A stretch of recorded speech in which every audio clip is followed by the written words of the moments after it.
You're listening to The Alex Jones Show.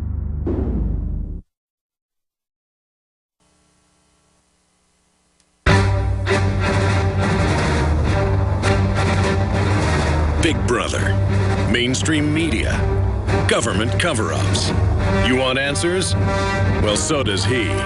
He's Alex Jones on the GCN Radio Network. And now, live from Austin, Texas, Alex Jones. Ladies and gentlemen, we have swept the decks clean. Tomorrow's election coverage, we're getting Tucker Carlson on and James O'Keefe, it looks like, who's done it again. That guy deserves like 5 Pulitzer Prizes, a true journalist.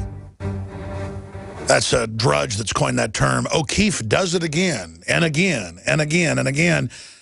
Got video, exclusive undercover video shows North Carolina poll workers offering ballots to ineligible imposter 20 times, putting voter ID battle on front burner.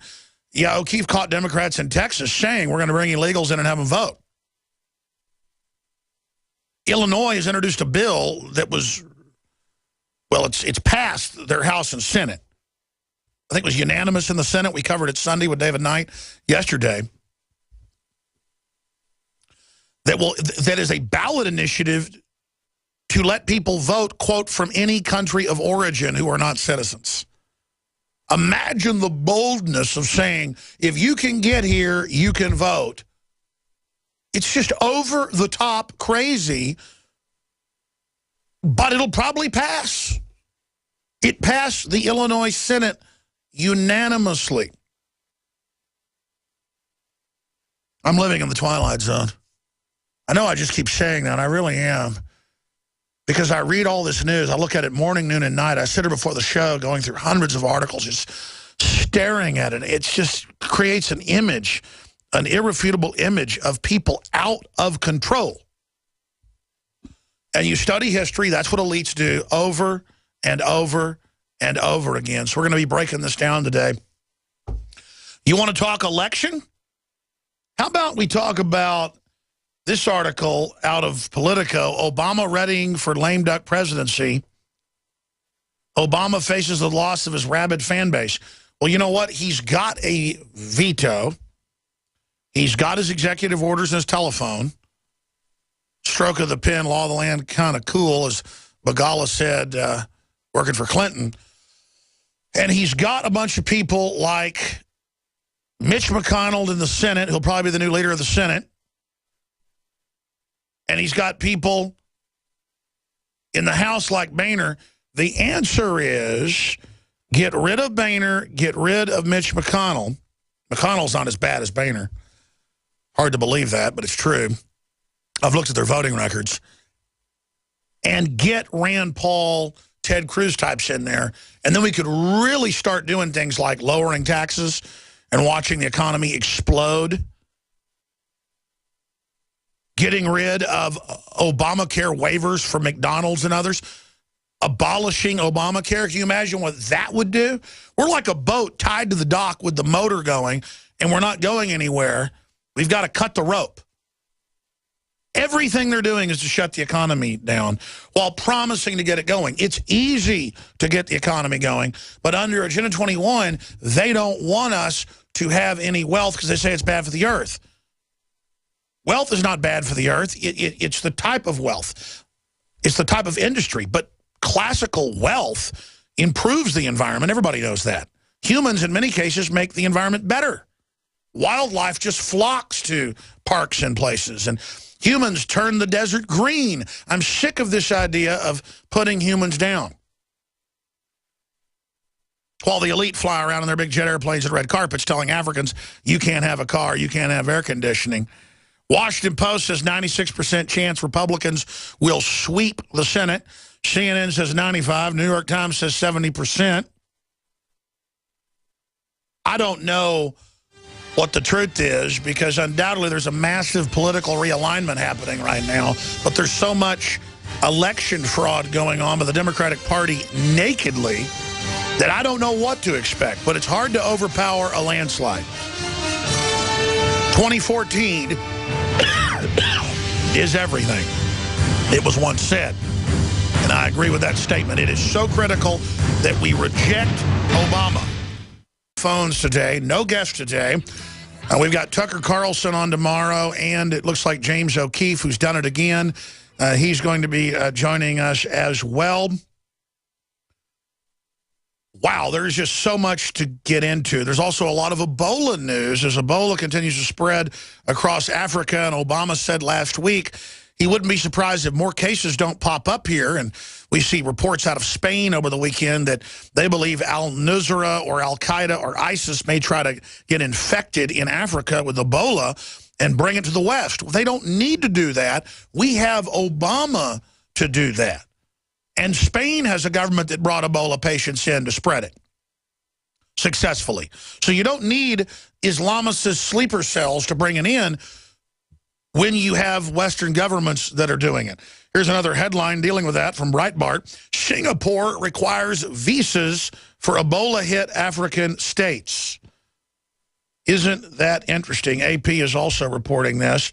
Citizens of Guyana, Liberia, Sierra Leone will need a visa to enter Singapore as part of a measure against the spread of Ebola. And guess what? They're not issuing the visas. But the United States is. A poll reports, this is up on Infowars.com, 71% back mandatory Ebola quarantine in U.S. Rand Paul, libertarian in me, horrified at government-enforced detention. Well, you're a medical doctor, Rand, and you know the only way to stop it is to shut it down when it first gets here, or then we end up with tens of thousands quarantined. A new NBC News Wall Street Journal poll finds that almost 3/4 of Americans want to see government-enforced mandatory quarantines for health workers returning from West Africa. Yeah, that's just a default measure. A whopping 71% of respondents said they felt health workers would have treated Ebola sufferers abroad should be subject to 21-day isolation if they show no symptoms of the virus themselves. If you're treating people with Ebola in Africa, you should not leave the country till you've separated yourself from the hot zone. You're still in the country, but not up against the patients. That's the real hot zone. And then you stay 21 days or more at the medical center or wherever, and you don't show signs, then you leave. In fact, so you don't come here and quarantine, you quarantine there. That's the default. Why is it being ignored? Why are medical workers bringing it in? Why is it spreading? Why is there an obvious cover-up? That's what I'm getting at here. 5th doctor in Sierra Leone dies of Ebola. That's just some of the news. I'm done covering that. The big news, obviously, is election news. I want to play this report coming up in a moment. James O'Keefe offered a bus load of ballots in North Carolina, and last week he proved that they were letting illegals vote. That's one guy with a camera person who is the model in my newsroom of go out, do things like that. That's real investigative journalism. That's going out and showing the fraud. Remember him 5 years ago? Going into multiple Acorn Mafia facilities.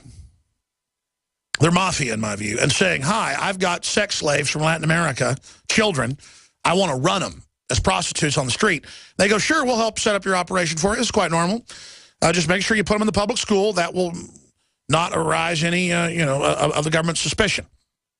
Or CPS may get called. Do you understand the systematic evil to just walk in to facility after facility and they're just ready to do it? Do you understand the level of premeditated criminal mindset we're dealing with? So we're going to get into that report. He said it again. He said it last week. He said it again. This is what we need. Get on the offensive. Weather Channel founder says man-made global warming is baloney. And we've had Pastor Chuck Baldwin and others on talking about this movement a few years ago that was launched by the Liberty Movement, by this broadcast in part, not bragging, just showing how we can have an effect. All across the country, churches are defying the IRS, endorsing candidates, daring the agency to sue. Thousands of libertarian or Christian conservative-style churches are saying, look, the Democrats openly collect money. They openly endorse who they want. We're not endorsing a Republican or a Democrat. We're endorsing someone who's pro-life. We're endorsing someone who's pro-self-defense. We're endorsing someone who's pro-family. We're endorsing someone who's pro-business. that we believe follows the ideas in the Bible of liberty and of free will. That's the real message of the Bible. And do unto others as you'd have them do unto you. And so Politico's kind of trying to sick the IRS on them. Hey, they've already been attacked. And see, this is how America always works. The system thinks we're cowards when they come out and say, hey, you better not talk about government or we'll audit you. You better not demonstrate at a pro-life rally or we'll come audit you. Better not give money to the Tea Party, we'll audit you. Better not go out and hold a sign outside or we'll come after you. Better not film the police or we'll arrest you. That just makes 10 times more people come out of the woodwork to go out once you start pushing people around. I've said this thousands of times. Americans aren't really cowardly. In fact, most Americans are super hardworking and come from vicious stock. Vicious, nail-eating. Bare knuckles boxing, just swashbuckling, you get ready. Everybody knows that. The whole world knew that. All the foreign Japanese and French historians